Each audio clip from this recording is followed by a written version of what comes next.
you could look right at me. But if you ever want to tell a story, like if you think you're talking to your grandchildren, you could look in there and go, remember, yeah. Yeah. Where are you starting? What age? Oh, I'm starting. You'll see. Okay. Just pretend like you're Yeah. on a TV show and you don't know the questions. Okay. Perfect. Speeding. Nana, just tell Gee, us. I didn't your, comb my hair, did I? How's my hair I look? think it looks great. There's not Lipstick? No gray. Just me. No gray. I color it You and Jackie not have gray. I just don't get it. Look, that's no because I have stress. it colored. I do have a few white ones. Nana, what was your I date? used to pull them. Really? So Madeline, tell me, when were you born and where were you born? I was born in Providence, Rhode Island on June 17th, Bunker Hill Day, 1926. Of course, Bunker Hill Day was a long time before that. Now, what was Bunker Hill Day? Oh, that was when Boston, the massacre in Boston with the English and the Americans, Wow. the great fight that they had. So it was it's a national holiday. If I had lived in Massachusetts all my life, I would have had the day off. But I lived in Rhode Island and they didn't recognize it at all. So you got screwed on your birthday. That's right. I'm living in Rhode Island. You could have been born on Patriots Day and run the Boston Marathon. No, it's true. Unfortunately, I wasn't. So you were actually born right in the heart of the Depression, but what's your real first memory you think that you go Of back the to? Depression? No, or anything. You were born in 26? Well, to go way back before I was born in when it was really tough. Mm-hmm. Here it is, Christmas, and in those days we had a brown stocking. They weren't colorful like they are today, and we had an apple in the toe, and we had an orange. And another bad thing about it is today you can get an orange, peel it beautifully, and there are no seeds. But when we had an orange way back then, it hadn't been cultivated to get rid of the seeds. So you'd take one bite and you'd get the pulp and about 15 seeds and one little small section of the orange. And you know how many little sections there are in it. Mm-hmm. That I do remember. And then prior to that, same period, same address, 63 Prospect Street, we lived near an orphanage. Mm-hmm. Never realized how tough it was for some people. And they mingled them, they weren't separated. There would be black children and white children. And I ended up playing with them. I enjoyed them and I'd be there. If I didn't come home on time, somebody would come for me. They knew where I was all the time, playing in the orphanage with the kids. And maybe that I have appreciation as a teacher with kids that don't have anything, because I saw it in the beginning, how tough it was. My mother made all our clothes. She baked bread. She would make about 10 loaves of bread on the weekend, which would last all week. She canned everything. I remember my dad going downstairs and shoveling the coal into the furnace, and you could hear it, and then you'd feel the heat coming up and everything. Another thing with the furnace, when I was naughty, I would be across his knee and I'd be spanked, getting the hot slaps on my rear end. But more than anything else, the heat coming up from I was always spanked over the heater. So I got it at both ends each time. How could the youngest get spanked? What could the youngest possibly do wrong? Me? Yeah. You were the youngest of 3 kids, Three right? kids, yes. So what did you do wrong to get spanked? Oh, like I didn't want to eat my supper or my breakfast. If there was something I didn't like, I would refuse. I got spanked and then I had to go back. By the time I got back and ate it, it was so cold. I should have eaten it when it was hot. That's it. What stories did you hear about your father and your mother? Tell us about the Ferone McCormick practice. Well, my dad was in World War I, and he met my mother. It was a kind of a nice, sweet meeting that they had.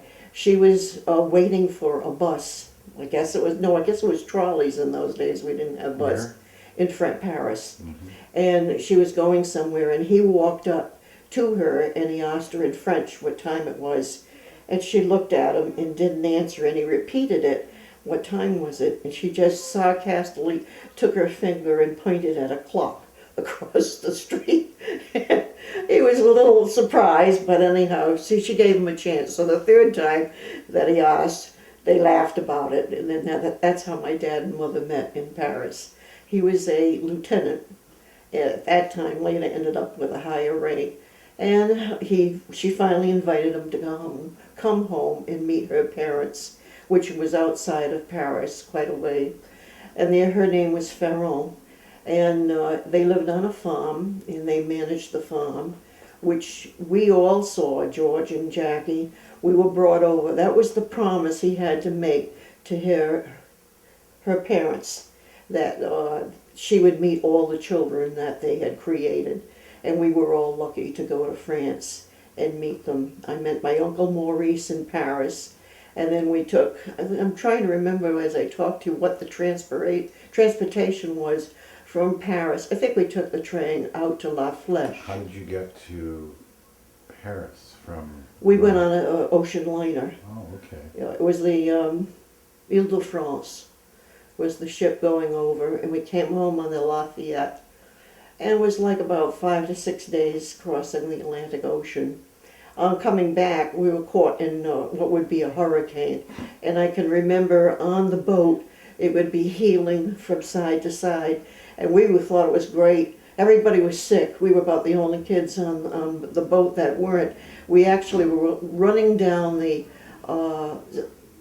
long corridor, and we were jumping over the doors because the boat would be heeling over. So we were walking on the walls, and then it would come back, we'd jump over to the other wall. You and Jackie? George and Jackie, my brother and sister. Now you mentioned something. I remember once you told me, didn't he say like promenade so-and-so in French? Like, Oh. would you like to go for a walk or something? Well, that's how my dad, he saw her. And tell her, was she in a nunnery or something? No? She was living in a convent, but working as a clerk in a store. He went in to buy some gloves for Aunt Emma, his sister, and she waited on him. So the next day he went in and bought one for his mother, and then he asked her if she wanted to go out, and she just looked at him. She said, I don't know you, I can't go out with you. So when the shop closed, he followed her out, and then she was at a bus stop to get, well, actually it was a trolley, and he walked up to her and he asked her again if she would go out. I don't know how many times he kept following her, so finally she gave in and she accepted to go out on a date, but she said her girlfriend had to come along too. So the girlfriend and my mother met my dad, and then I think they went to a cafe for probably coffee, and that was it, and then they got going. Then she took him home to her parents, and they met out in La Flèche. Now let me ask you something. What part of the war was this? Is this near the end of World War I or? Well, When yes, they- just about towards the end. Not quite to the armistice, but towards the end of it. No, And- wait, I'll take that back. He had to go to the front. He did go to the front because he was an engineer. They were building the bridges that had been destroyed. So as the battle was moving backwards, as the American troops were pushing them, they came in to do the repair work. So he did probably hear stuff, but he was never in the action. And this is obviously, and where Like- was he born? This is, what's Providence, his name? Rhode Island. Joseph was his name? Joseph Henry McCormick. Oh, and I've seen Providence. that name, Henry, and other names of your children. That's right. Hmm. So I think we have his trunk in Westlake Village that says captain. Was he a captain? at one He was a point? captain. Yeah, so we have his trunk that he must have used in the garage. It says Captain McCormick. Right. Hmm. So, were you brought up strict, you think, or what? She was strict. She was firm. And as I said, the only time they ever spanked is when you really did something, but never slapping you in the face or anything like that. Right. You got the heat both ways, as I said. You got the attention. So it must have been wild for a woman who spoke no English to move all the way over to the United States. Any stories she told you that you remember about her first impressions of? And Well- did she only go out with him because he was I mean, No, a no, he novel- was. I think it was his persistence. It was his persistence. Persistence, and then the knack that he had. He went to the convent that she lived in, which rental thing. That she wasn't a nun or anything like that. But he went to the Mother Superior, introduced himself, told him who he was, that he was a Catholic, and then in those days they had to carry a card telling what their religion was in case you were injured. They knew how to contact a rabbi or So anyhow, so he went to and the Mother Superior ordered my mother to go out with him. She was so impressed with my father. So it was really the Mother Superior that sent him, and that's how it got started. So you think they slept together on the first day? I think they did. With no sex. I'm sure. I've heard different stories, but that's good.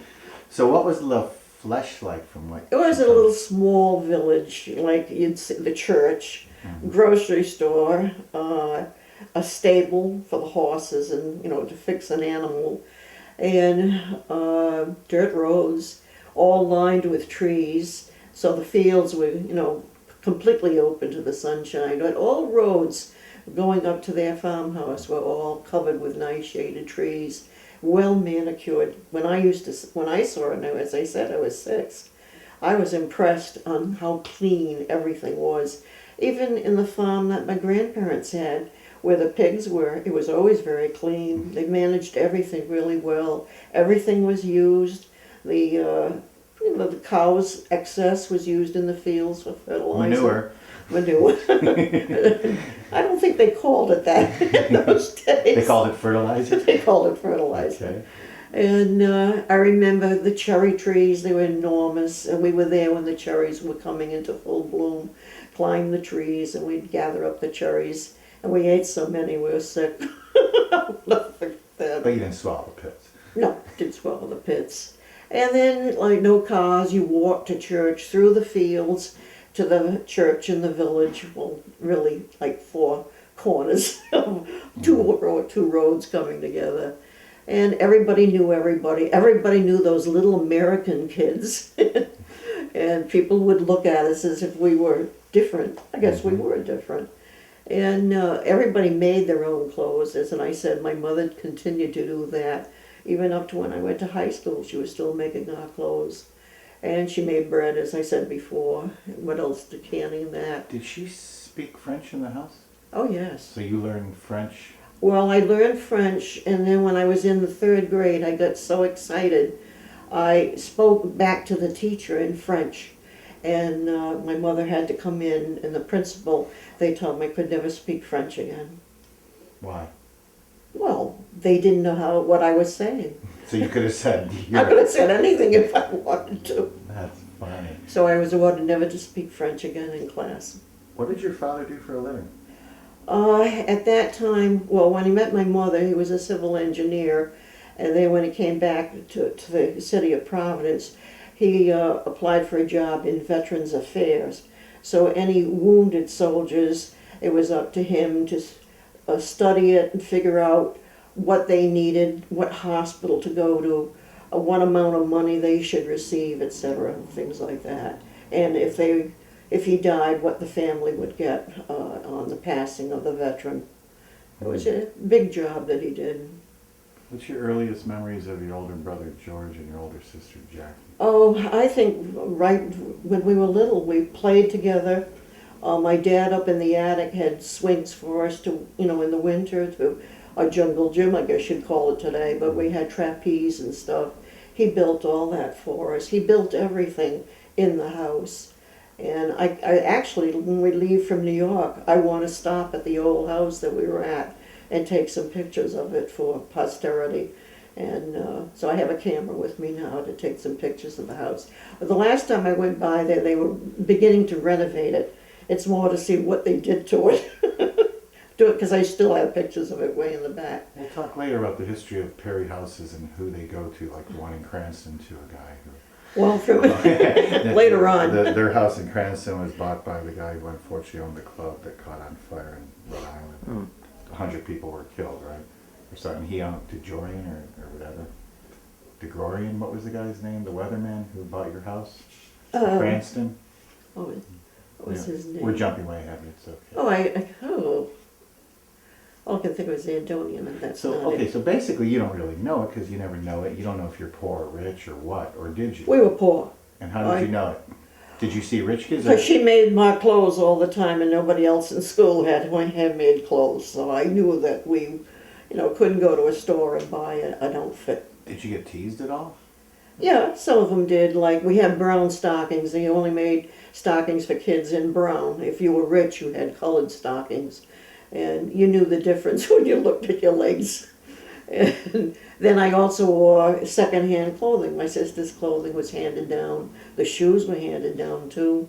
And maybe about the 6th grade, I was beginning to, well, mother made the clothes. They were really good clothes, but you still, kids were buying, or having clothes from a department store, and that made a difference. But it doesn't, you could see the difference, but I didn't make it a big issue. I still played with everybody. So let me ask you, so then when you played with the kids from the orphanage, you felt like I may be poor, but at least I have a They're mom poor. and dad? Did you know what an orphan meant? Oh yeah, I knew what orphan meant, no parents, and that was a big thing. And I didn't mind, and they were black and white, and Which is a big deal in that in that time, it embarrassed my mother. She didn't like the idea that I was down there playing with black kids. And that wasn't the word she used. Well, what was the word she used? French for black? No, it would be nigger. She had Yeah. picked that up. Yeah, that's okay. My father used shine, No, and he didn't use that word much, more Negro. But he's the same era as you. I just felt they weren't any different than I was. Right, Actually, I was better off. I had a father and a mother. right. And that, to me, was the best thing in the world. I had a brother and a sister that I knew. And they Mhm. didn't. They didn't have any of that. And their clothing was all handed down. You know, it was really something. So all of a sudden, it's 1938. How old are you in 38? 12, You're 12 already. and the hurricane came. Yeah, so tell me, where were you when it hit? Were you inland in Providence or in Secaucus? We were in Providence. Okay. My grandfather and uncle were at Secaucus. Now, where's Secaucus? Wait a minute, the 38 hurricane, wait a minute. Yeah, I'm talking 44. No, we were in Fruit Hill in 38. We were in Fruit Hill, yeah, because I remember trying to close a window that you pulled together, two windows, and the wind was so ferocious, even up in the city, I couldn't get them to come together and mesh so that I could close the window tight. Yes, we were at Fruit Hill at that point, and which 576 Fruit Hill Avenue was where I lived in North Providence, and trying to pull the wind together. And then, yes, my father was caught downtown, and George, my brother, was going to classical high school. He was caught downtown, and so they had to like go around the city where all the water had come in to the city of Providence. It was inundated. I had pictures of it from a book where the buses we know today, the water was up to the windows. As a passenger, you'd be sitting there, you'd be looking out, and that was the height of the water. And so it devastated Providence completely. And right after that was when the hurricane dam was designed and built in the city of Providence to protect. See, Providence was a swamp at one time, bailed out. They pumped all the water out, and that became all the land in front of the Capitol. Was all, where the railroad station is today. That was all solid water. Actually, the structure of the railroad station is up high, and then the roads went under, so you could see where the railroad tracks today went right over what had been like the embankment of the water that went in there. Well, Providence was. So no cell phones, George, get home. There was no CNN, the hurricane's coming. Nobody. Was it no. radio or word of mouth? They finally picked it up on the radio when you got it then, yeah. Did you see it coming from the Carolinas or Maryland or where? No, where we did it didn't come? have TV type news that came that way. Hadn't been invented yet. So when the eye or whatever you would call it was pretty close, where were you guys when the whole hurricane? We were were all five of you together at this point? Did you eventually make it? No, George was at Classical High School, which was at, let's see, if you think of Providence being like a pond, Right. well, he was like up a hill near the cathedral was where Classical High School was. My father was in the Veterans Administration, like near the Providence Journal building now, but he was up on the top floor, and then where he was, he could see the water rising and rising and rising, so the staff was told they could go home. My brother at Classical had to actually walk all the way around. If you think of this huge puddle, right. he had to go all the way around to find his way home. And then, of course, my sister and I were in school up on the top of this hill, so it didn't affect us. So we just came home from school, and that was it. So I assume Fruit Hill's on a hill. Did your house survive the hurricane? Yes, it did, but not at Secaucus. Remember, we had... Yeah. Now explain to us what is Secaucus, because you live in Providence. I always hear about Secaucus and the fishermen. And... Well, Secaucus is still in southern Rhode Island, and if you think of a horseshoe, and the water is in the center of it, and then the curve, the middle of the horseshoe is the land or the road that would come around. We were on that outside edge where the storm came in. It was my grandfather, Uncle Sidney. That's where they lived? That's where they Oh, were okay. at the time of the 38, which was the original Max store that Right. we had. Right. So he had the store in the city of Providence, and it was called a haberdashery. And where Explain what a haberdashery is. I know. haberdashery, I really don't know. I could look it up, but it was a store that men bought clothing only. Women didn't buy any clothing in the Right. store. And it was next to the Avon Theater, which is still in Providence now. And it was mostly the clothing for the men going to Brown University. My grandfather had the white sweater with the B on it for Brown. My uncle You Sid licensed it.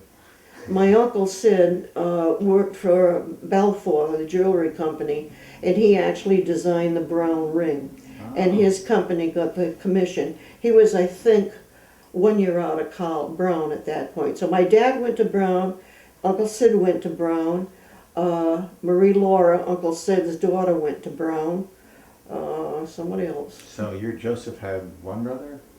Yeah, one mother only. I mean, I'm sorry, your grandfather. I'm moving back, not your father, but your grandfather. His name was? William Henry McCormick.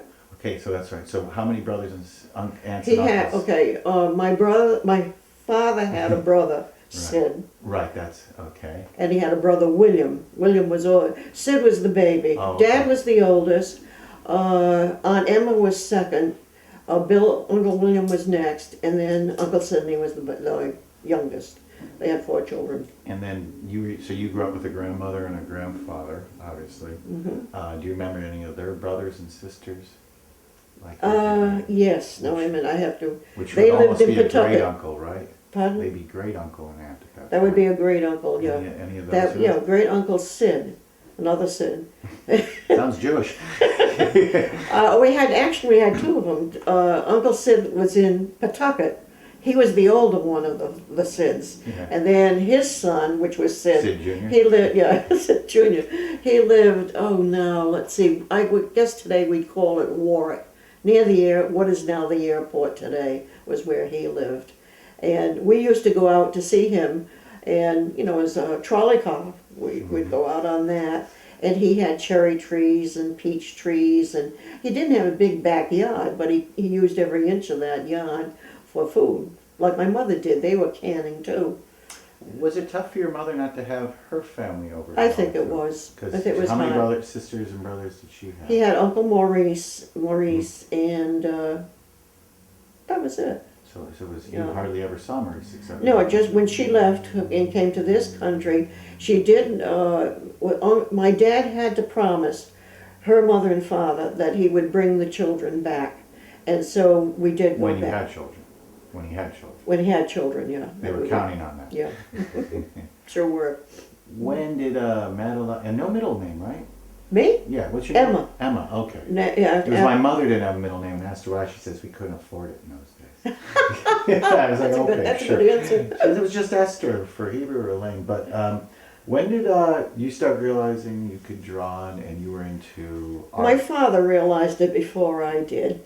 I can remember exactly how it happened. We had just moved to Fruit Hill, 576 Fruit Hill From- Avenue, from Prospect Street. Prospect. Yeah. And was this a move up? Like a move up. this Oh, is it like sure was. suburbs, like Yeah. leaving the ghetto. And, It wasn't a ghetto. It was a rich section of the city, but it was a stable. We were over a garage Yeah. back then, but prior to that, horses were in there. It was a stable. yeah. And then he could go with his camera, and I'll show him. Oh no, what that's why we're gonna follow. Let's go ahead. Yeah. No, so what So was the you're question? drawing. Nothing else? So when you didn't realize, you just drew and thought We had moved to Fruit Hill. Fruit Hill, and Life magazine came in one day, and I was looking at it, and I saw this picture of a nude, and I said, "Gee, that's pretty interesting." A So- nude dude, a like nude. just topless. Yeah, yeah, well, her back was towards the Of course. camera. And so I don't know why I ever did. I picked up a pencil and a piece of paper, and I'm sitting there drawing the nude from the magazine. And my father came in, and he said, "Did you copy that?" And I said, "No." He said, well, keep going, I want to watch you. And he said, you can draw. And I said, oh, Is that what it's called? well, we didn't have art in those days at all in the classroom, public school. So anyhow, he did have, my mother had a Belgium friend, and they pointed out, and so she said, I'll see if I can try to get her into school of design.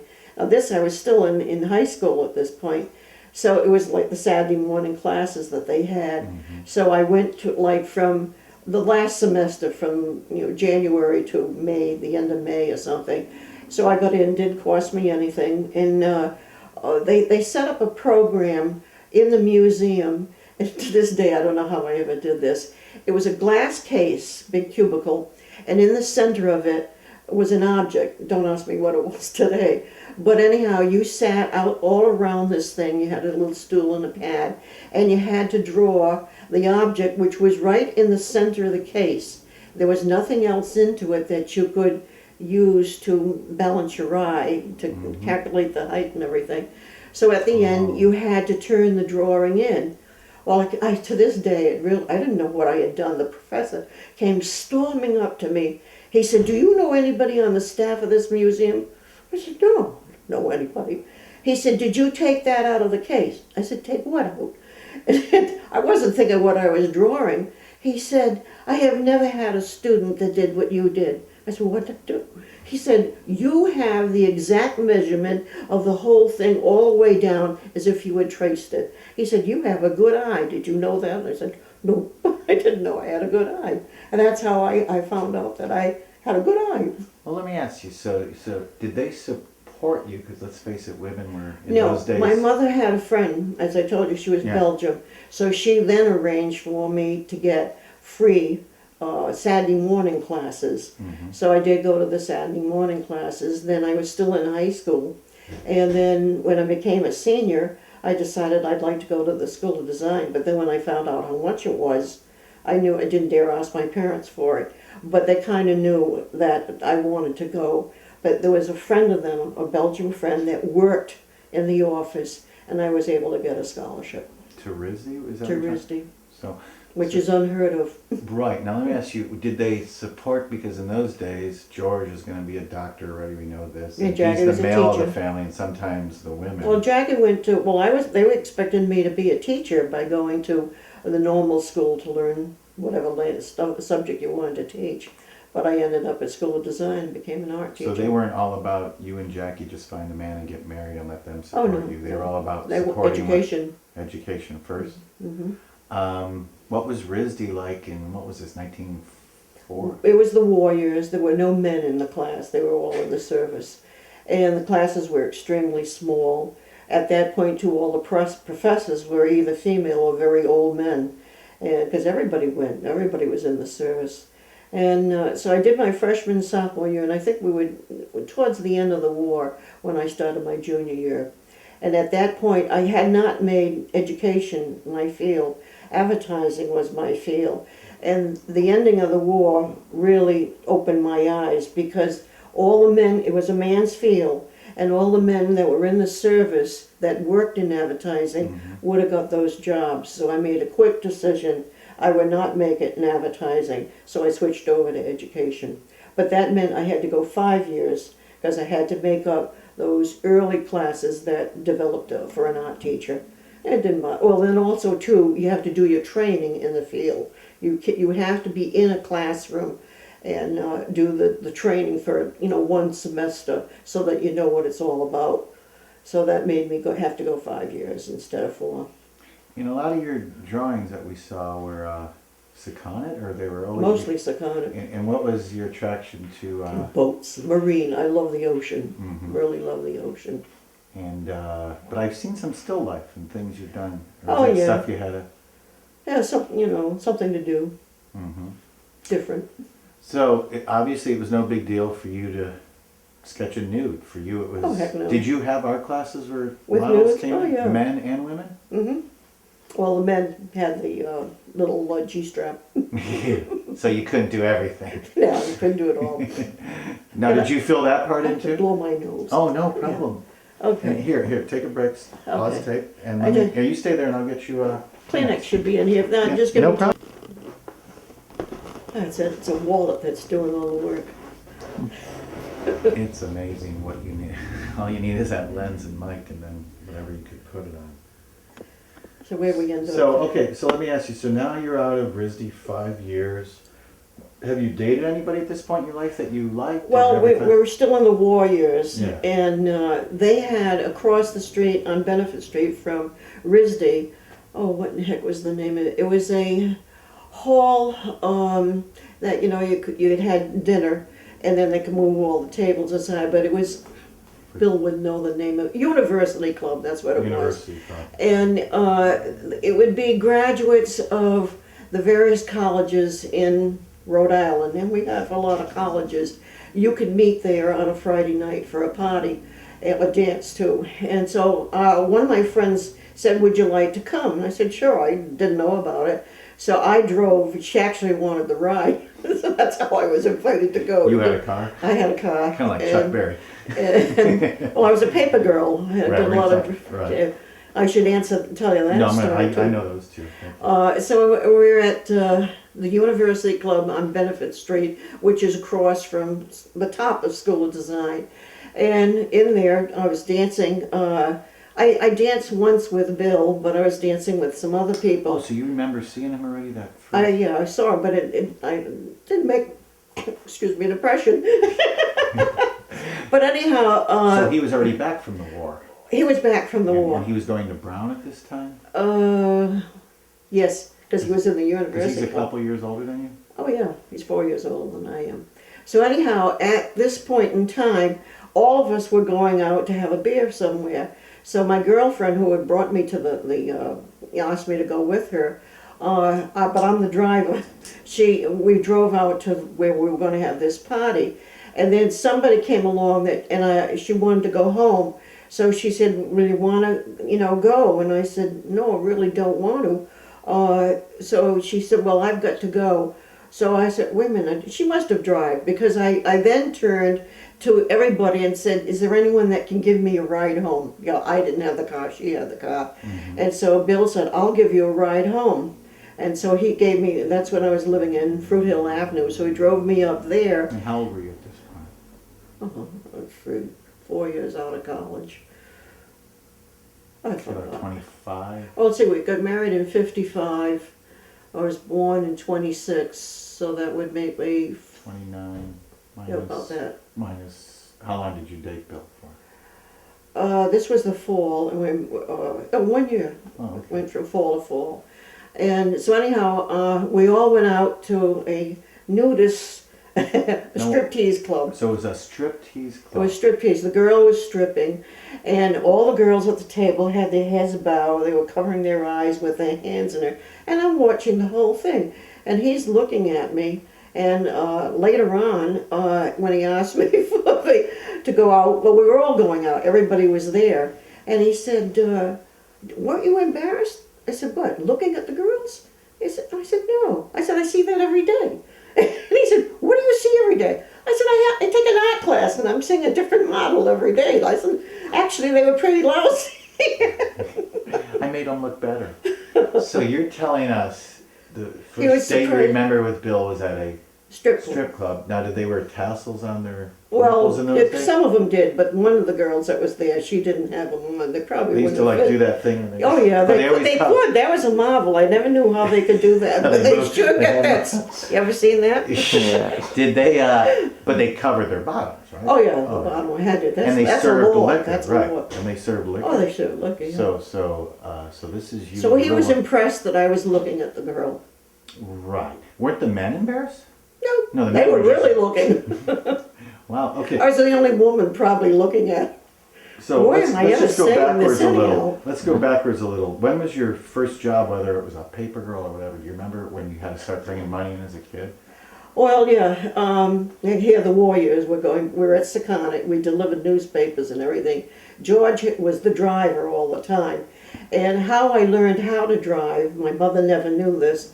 We had to go to Fall River for all the newspapers. This is Sunday.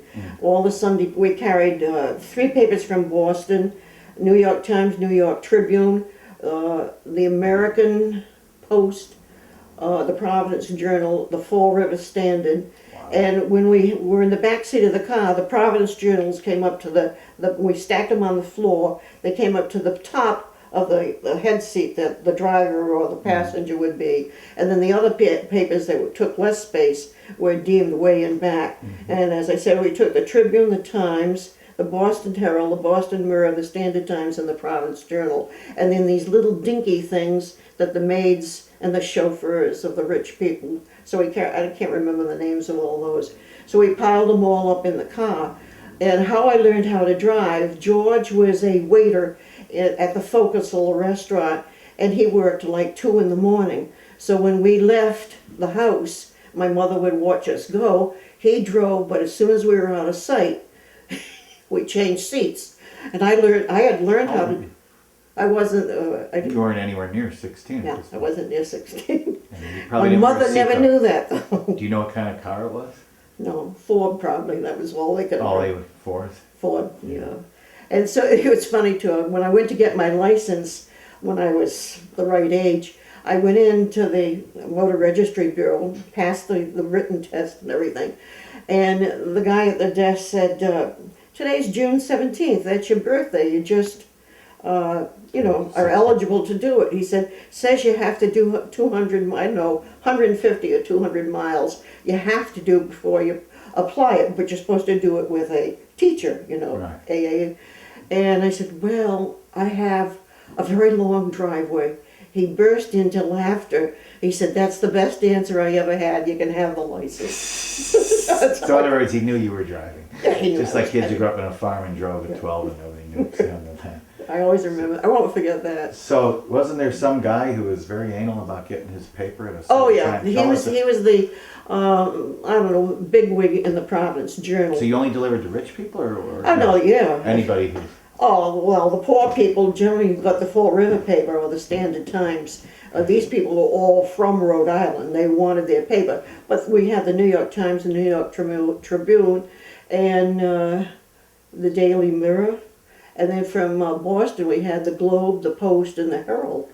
So the back seat of the car were hundreds of This papers. is just Sunday. You only do this for Sunday. Oh no, I did it during the week too. Oh, wow. I did it early in the morning Journal, and I did the bulletins in the evening. So were there any interesting characters on the route? Oh yeah, the order of the Or one was there of the somebody who needed a stock market? the owner, one of the owners, or on the board of directors for the Providence Journal, would stand out there. Madeline, you're 2 minutes late. Don't let this happen again. And then the other one, who also worked for the Providence Journal, was a big pain in the ass. Excuse me. And I used to love to get even with him. And I could place the paper, speeding 40 miles an hour, and would put a little elastic around the paper, and I'd toss it out the window, and I could place it just where I wanted to. And every time it rained, pardon the word, I made sure it landed in the puddle. I was so mad at the man. And he'd storm into the store and tell my mother, your daughter has to stop from now on and place it in a dry spot. And so I turned to him, I said, but you could also buy a container for me to put it in. He wouldn't buy the container. And people were getting their stock quotes? That was what it was? Oh, that's what they wanted how you us. knew. There was no CNN. They or did anything. that, no, that was never on it. You had to get their closing. And they printed an early edition for us to get that down there. So it wasn't really the right close of the market, but it was as close as it could be to print the paper. Of course, he was one of the owners of the journal. What about friends? Do you have friends that go back to not preschool, elementary Not really. school, or, The children junior? I played with in the orphanage, once we moved to North Providence, naturally didn't see them. The people in North Providence, 4 of them have passed away, and the rest, I don't know, my class, I don't know. They had a 65th reunion a couple of years ago, but I didn't go. I didn't want to come all the way up from the beach to it. I didn't know any of them. Did you have dreams, or as a girl, not dreams, but what you want to do when you grow up, and how did that? I wanted art, that's all I wanted. So you were happy then. Mm-hmm. So now you've met William Nannery Perry, and you've gone to a strip club, And wasn't there, he didn't know where you lived on the corner of what? How did he find Fruit you? Hill All right, Avenue. tell me this story. Didn't he want to come When we met at the at the social? club, we went from there to this bar, striptease thing, Mhm. and he was impressed because I was looking at the girls stripping. Everybody else was, they're hiding their eyes and everything else. So then when, as I said, we were there, and the girl I was with, Pauline, said, Madeline, I want to go home. Well, I really didn't want to, so I turned and addressed the entire table. Can somebody give me a ride home? And he said, I'll give you a ride home. And so she left, and then whenever we left, he remembered we were on the corner of Cold Spring Avenue and Fruit Hill Avenue. Our house had the address of Fruit Hill, but the front door faced the street, Cold Spring. So he dropped me off, and then he called up. He did get my telephone number. Did you give him your number? Yeah, I gave him the Did you number. let him kiss you the first No. time? Mm-mm. Did he ask? Did No, he ask in those I don't days? know. No, he didn't. Yeah, well, yeah, they did, but he didn't ask. And so anyhow, he called up. Well, actually, he came and drove around, couldn't figure out, he was looking in the telephone book for 576 Fruit Hill Avenue, but we were there, but it was Cold Spring and he couldn't see the front door. So he finally figured it out. He went in the daytime, finally figured the thing out, and then called up and asked for a date, and then we went out. And Did you answer the phone or did? I think somebody else answered it. And your mom was Josephine, and that was your name? No, Josephine Marie or Marie Josephine, Marie the other way Josephine. around. Okay, and so you weren't totally impressed the first time you saw him. No. No, but then what happened? I don't know. We just went out on dates, and it was interesting, and it just came from there, like it does for anybody else, I guess. Had you met any of his brothers and sisters? As No, you were he dating him? brought. Or his I parents? think we had gone about 2, maybe 3 months, and then he wanted to take me home to see his family. And I can remember that I hated because they were all lined up, and I felt like I was being quizzed. And who were they? Study.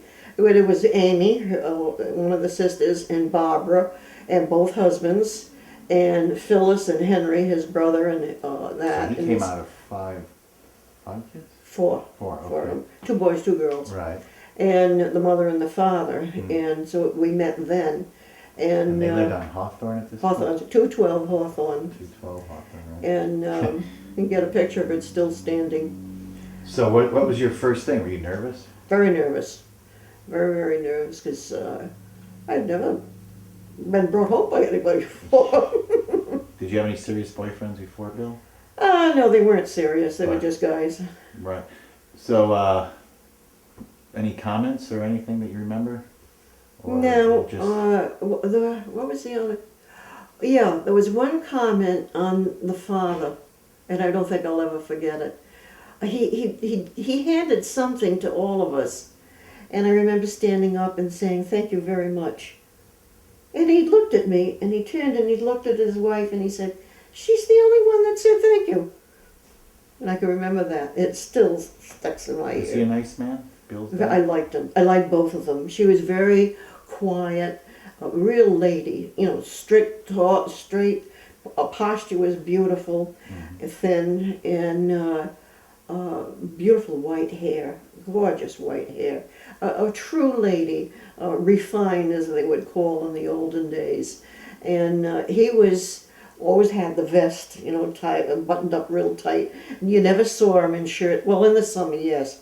But in the first few times during the winter and everything, he was always the coat on all the time. You'd never take it off.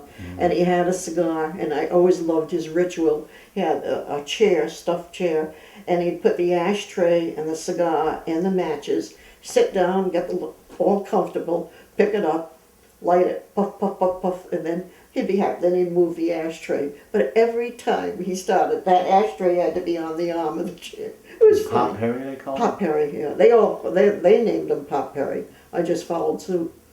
So when did Bill ask for your hand in marriage? Do you remember? Well, let's see, we got married in October 1. Sometime in May, I think. April or May. Do you remember how he did it or anything? Yeah, we were out dancing, and then we were in the car going home. And he said, "Oh, I have something for you." And if it was his coat pocket or what, I don't know. And he took out the little thing and gave me the diamond ring. Did he ask you or just give you? Oh no, he asked, and I said yes. To And this so day, I don't remember asking Jackie. She went. I remember go. I did the same thing, Brian. I did the same thing where I'm with mommy, and I'm like, "Oh, I got something here." It was on her birthday. It was 84, November 30th, and I remember she's like, "Yes." So I go, "Didn't ask yet." I wasn't sure how I was supposed to do it, but I remember I had a bulge. And I had it at dinner the whole night, but I wanted to give it to her at the house because the house would always be there. I wasn't sure if the restaurant was there. So that's cool. So now you're getting married, and who are your bridesmaids and all that good my stuff? sister was my only bridesmaid, Jackie. Okay. Did you get along with Barbara in those days? No, they weren't bridesmaids. They were guests. Yeah. That was it. Yeah. But was Barbara always tough, or?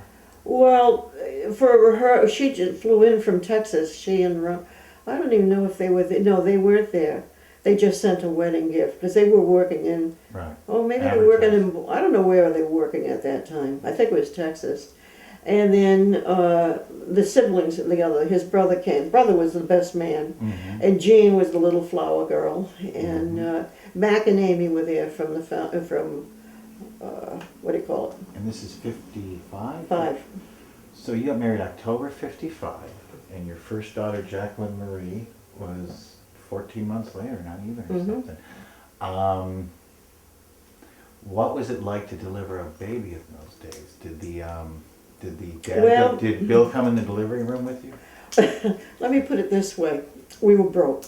Right. So if I had And gone, Bill worked in insurance at this yeah, point? if we had gone in early, we had to pay by day by day. So I waited until I was having 2 or 3 contractions